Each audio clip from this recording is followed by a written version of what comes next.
deu ruim, hein? Deu ruim. Ó, a matéria aí que saiu no Globo e também alguns outros veículos de mídia mostra o seguinte: a Polícia Federal está animadíssima com a indicação do Lula para a Procuradoria-Geral da República. Até integrantes aí da Polícia Federal dizem em off que agora sim o chicote vai estalar. Dizem que agora a Polícia Federal se sente segura para pedir indiciamento de alguns dos alvos das investigações e para continuar com algumas diligências. Os investigadores aí que estão investigando tentativa de golpe de Estado do dia 8 de janeiro, os ataques terroristas, estão investigando outros crimes aí do Bolsonaro, milícias digitais, fake news e outras coisas, eles estavam com receio até de compartilhar provas com a Procuradoria-Geral da República. Quando o procurador era Augusto Aras, o sentimento dentro da Polícia Federal era de que se eles compartilhassem qualquer coisa com a Procuradoria-Geral da República, isso poderia vazar para os investigados e que se eles fizessem algum pedido, a Procuradoria-Geral da República faria de tudo para ser contra esse pedido. Por exemplo, quando pediram busca e apreensão na casa do Bolsonaro, o Augusto Aras foi contra. Quando pediram busca e apreensão aí na casa do Anderson Torres, o Augusto Aras foi contra. Inúmeros pedidos de prisão, o Augusto Aras foi contra. Quando mudou a Procuradoria-Geral da República e entrou a Eliseta Ramos, que é a atual interina, o que aconteceu foi que a Polícia Federal passou a confiar um pouco mais. A primeira coisa que a Eliseta Ramos fez foi colocar a Ana Borges Santos, que é esposa do Carlos Frederico Santos, que é um dos procuradores aí, na Vice-Procuradoria-Geral da República. Ela é a atual vice-PGR. E o Carlos Frederico Santos passou a ter mais protagonismo também. Ali, a Polícia Federal passou a confiar um pouco mais.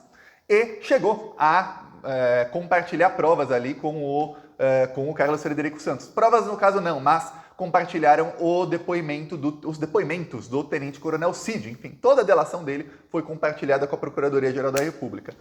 Quando isso aconteceu, a Polícia Federal sofreu o maior baque. Foi ali que os investigadores viram, putz, deu ruim, não dava para confiar nesse pessoal. Por quê? Porque a primeira coisa que faz o Subprocurador-Geral da República, foi dar uma entrevista à Veja, que é um veículo bolsonarista, e é um repórter bolsonarista da Veja, que ele é praticamente porta-voz do Bolsonaro, para dizer o seguinte, dizer que, olha, essa delação não tem provas, essa delação é fraquíssima, essa delação não vale nada. A Polícia Federal não devia nem ter fechado essa delação. Pronto. Tudo que o Bolsonaro queria para ficar semanas fazendo narrativa nas redes sociais dele e do bolsonarismo, dizendo que ele é inocente, que ele é perseguido pelo Alexandre de Moraes, que ele é perseguido pela Polícia Federal e pelo Flávio Dino, e que, olha só, até o vice-procurador-geral da República, que seria anti-Bolsonaro, está dizendo que a delação não tem provas, viu como o Bolsonaro é inocente de tudo, ele vira inocente de tudo, não só do crime ali pelo qual foi delatado. Pois bem, o subprocurador recuou, depois disse que não era bem assim, que ele faria diligências, aí depois ele disse que recebeu provas da CPMI do golpe e que ali tinha realmente muitas provas que corroboravam com a delação, ou seja, que diziam que a delação era verdadeira e tudo mais, só que não adiantou. Aquilo fez a Polícia Federal, 10 passos atrás, vamos ficar assim com esse cara. Então, partes das investigações acabam paralisadas, não é paralisada porque não conseguem investigar, mas acaba atrasando muito, porque a Procuradoria-Geral da República, o Ministério Público, tem poder de fazer alguns pedidos e algumas diligências que para a Polícia Federal é mais difícil. E quando você tem 2 órgãos investigando, imagina que num escritório você vai ter procuradores da República ali se debruçando sobre documentos, fazendo ligações, pedindo quebras de sigilo, emitindo ali documentos, fazendo petições, e em outro lado você vai ter agentes da Polícia Federal que vão estar ali, peritos, em outras partes da investigação, juntos, em paralelo, para chegar na verdade dos fatos.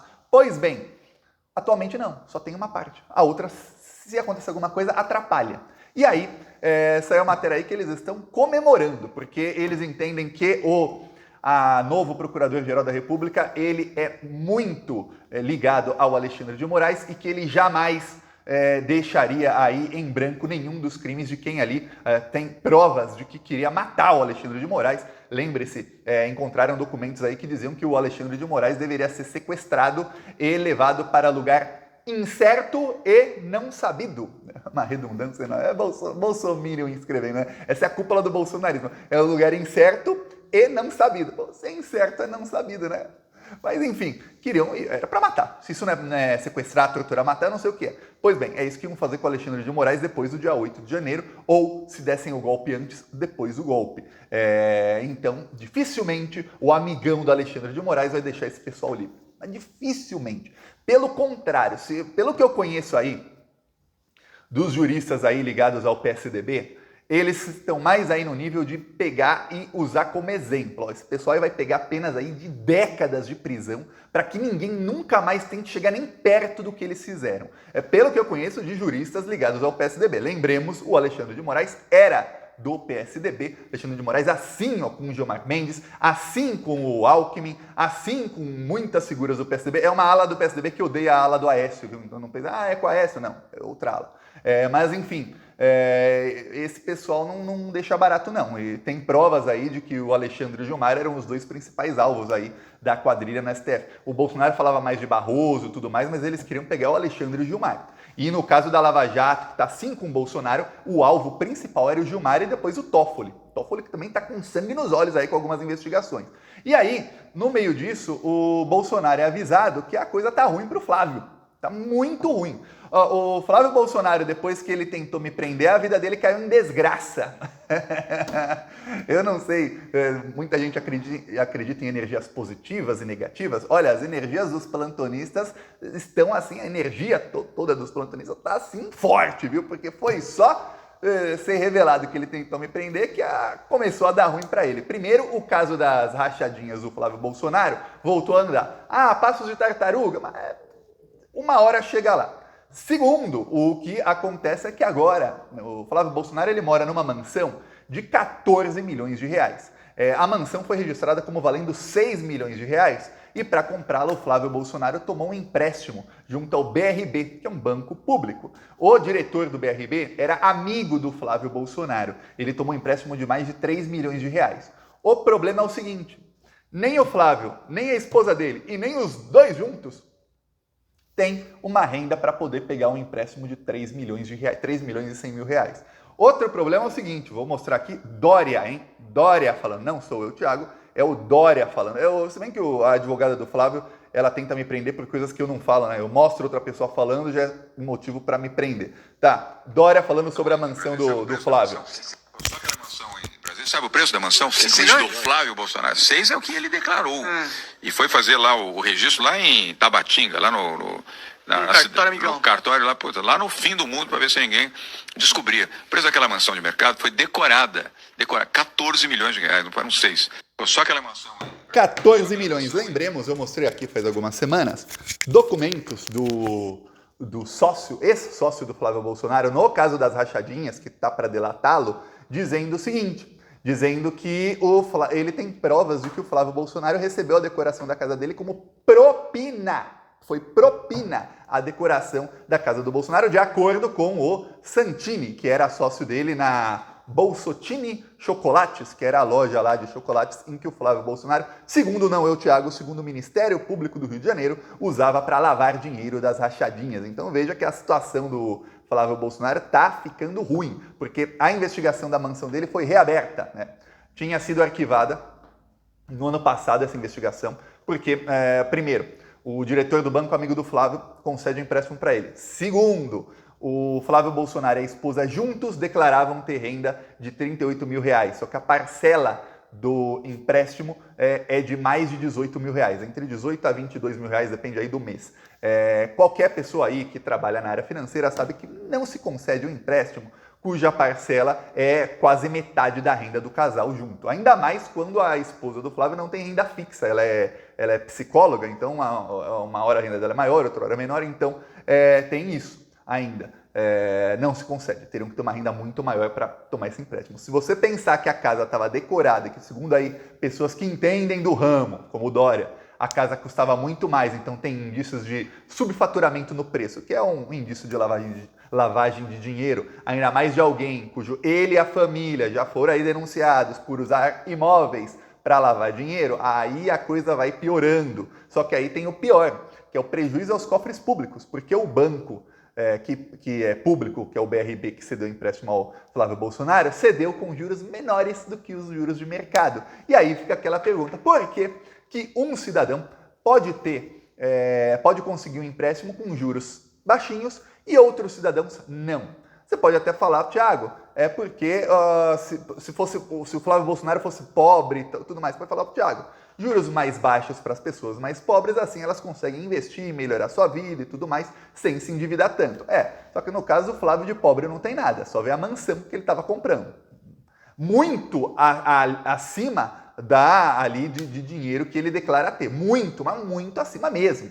Então, essa investigação aí vai pegar o Flávio em cheio. O pior, a partir do momento em que se descobre qualquer indício de crime, vai direto, sabe para quem? Para o mesmo Gonê, que é o novo Procurador-Geral da República. Vai direto para ele. Ele até tá assim, ó. Ai, eu vou preparar aqui, porque nas mãos dele vão cair todos os processos, todas as investigações contra o Bolsonaro, vão cair investigações contra o Carlos Bolsonaro, vai cair coisa contra o Flávio Bolsonaro, tem outras investigações aí de crimes que podem cair nele, porque o último áudio do Queiroz que vazou, foi feita aí uma notícia crime ao Ministério Público, que vai chegar aí nos próximos dias à Procuradoria-Geral da República, porque o Queiroz fala no áudio claramente que o amigo do Flávio Bolsonaro, que é um ex-juiz de futebol, conseguiu 2 cargos de funcionários fantasmas para os filhos do Queiroz, no caso o filho e a filha dele, na CEPERJ, que é um escândalo aí que roubou mais de 220 milhões de reais dos cofres públicos. Então, se o Flávio Bolsonaro fazer a rachadinha ali para roubar salário, que era a pessoa ganhava 7 mil e o Flávio Bolsonaro ficava com 6 mil e 1.000 era o salário verdadeiro da pessoa, que na verdade não era salário, que a pessoa nem trabalhava. Era funcionário fantasma. Esse era como é que funcionava a rachadinha. Aí outros realmente trabalhavam, a pessoa ganhava 10 mil, ficava com 3 e 7 ia para o Flávio. Então a pessoa trabalhava por 3 mil, mas os cofres públicos pagavam 10 para a pessoa e o resto ela repassava ao Queiroz. Pois bem, aí você está falando de pouco dinheiro. Nesse caso, era o governador do Rio de Janeiro, o bolsonarista, o Cláudio Castro, eram com centenas, milhares de cargos. Estamos falando aí de milhões e milhões de reais por mês que o Cláudio Castro estava roubando com esse pessoal ligado ao Flávio. Cláudio Castro, que até hoje é bolsonarista ferrenho. Essa semana ele indicou um secretário de Segurança Pública do Rio de Janeiro, que veja bem, ele é melhor amigo do Ramagem e do Anderson Torres. Ligadíssimo ao Jair e ao Flávio Bolsonaro. Deve ser o cara miliciano, assim, topo da milícia, é o novo secretário de Segurança Pública do Rio de Janeiro. Bolsonaro está comemorando, o Flávio está comemorando, porque eles sabem que a Polícia Civil do Rio de Janeiro, essa mesma polícia que mandou prender o Thiago, queria, junto com o promotor, prender a mim, por um vídeo, essa polícia agora vai para cima de todo mundo lá no Rio de Janeiro. Aí o Flávio já sabe, a advogada dele vai lá no delegado amigo dele, o delegado amigo dele fica impune, porque a corregedoria também está dominada aí por eles mesmos, então não tem punição alguma, ele manda prender, eles têm aí promotores nas mãos deles, só falta eles serem um juiz. Se eles tiverem um juiz e um promotor e um delegado, nem precisa do delegado, hein? Mas o delegado a gente vê que eles já têm. Um juiz e um promotor, você acaba com a vida de qualquer pessoa. Um juiz e um promotor de primeira instância. Se conseguir ter a sorte de chegar um desembargador capeta na segunda instância, um desses bolsominions raiz, aí pronto, aí ferrou de vez com a vida de qualquer um. É assim que está sendo a estratégia de tentar calar as pessoas da família Bolsonaro, fazer denúncias aí no Rio de Janeiro, sempre aos mesmos delegados, sempre aos mesmos promotores e torcer para no sorteio cair num dos muitos juízes amigos. É isso. É o esquema deles. Até perigoso eu fazer vídeo aqui sobre isso, por isso eu peço sua inscrição no canal, porque eles já estão na minha cola, já se sabe também investigação no Ministério Público Federal contra mim, porque o juiz da segunda instância, o juiz de São Paulo, a investigação foi para São Paulo, deve ter visto ali que a promotora não queria nada, viu que não tinha crime meu, falou, não, manda para outro, vai para outro juiz, outra ala do Ministério Público, para ver se chega finalmente em juiz e promotor e casar 2 bolsominions na mesma investigação. É assim que são as coisas Brasil 2023. Porém, prepara que agora as investigações estão andando e agora não, mas a partir aí do dia entre 13 a 15 de dezembro, entra aí o terror dos bolsominions, que é aliado do Alexandre e do Gilmar. Ó, eu vou falar uma coisa. Eu vi muita gente aí criticando escolhas do Lula por isso, por aquilo, porque é mais ou menos de esquerda ou mais ou menos de direita. Eu falo, o Lula dificilmente dá ponto sem nó. E o Lula, nesse terceiro mandato, ele aprendeu uma coisa que nos 2 primeiros ele não tinha aprendido. Eu, inclusive, vi a mudança no discurso do Lula. Eu vi o Lula e a Dilma falando sobre republicanismo. Temos que fazer escolhas republicanas, temos que ser imparcial. Eu não coloco juiz amigo meu no STF, eu coloco pessoas imparciais. Aí só colocava gente que rasgava a lei para ferrar petista. É o oposto, o Lula aprendeu. É o que eu falo aqui desde 2019. Tem que ser. É escolha para STF. Flávio Dino, amigo do Lula há, sei lá, 40 anos. Pronto, é isso. Não sei quem, tem um cara com uma estrela do PT tatuada na testa, é isso, todas as indicações. O cara tem estrela do PT tatuada na testa, tá indicado. Não tem, não tá. Tem que ser assim nas indicações, porque a extrema-direita, quando chegar lá, eles não estão nem aí. Eles vão indicar todo mundo, eles vão corromper todo mundo, eles vão fazer de tudo para que eles consigam se safar e colocar na cadeia todos os inimigos deles com ou sem provas. É só lembrar do Lula que ficou 580 dias preso. Só lembrar. Então o Lula aprendeu isso.